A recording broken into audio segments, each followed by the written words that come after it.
Fyrst við endurlega viljum leggja peningamælikvarða á Ríkisútvarpið og mæla framlag þess í peningum talið til samfélagsins, þá alveg hægt að gera það.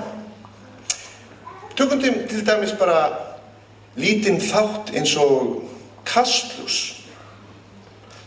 Hvað kostar það samfélag okkar að hafa ekki Kastljós? Ímyndið ykkur skattsvikin, umhverfisslysin, misbeitingu fjár sem litla Kastljós hefur afhjúpað og hefur skilað sektartekjum til samfélagsins. Það ekki margar eftirlitsstofnanir á Íslandi sem hafa staðið sig betur.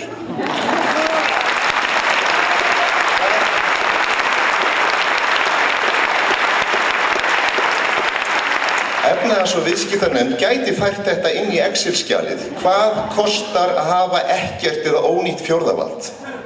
Og ímyndið ykkur hvað það kostar samfélagi að hafa einn lítill barnaníðing eins og Karl Vignir. Hvað hefur hann kostað samfélagið?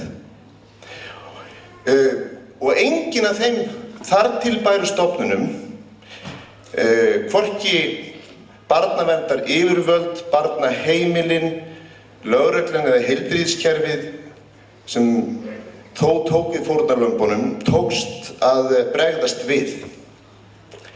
En það gerði Kastljós.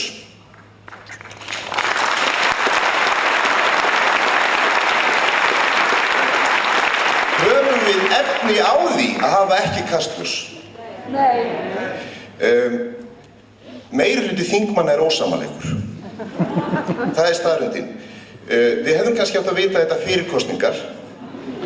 En spurningin munum við muna það fyrir næstu.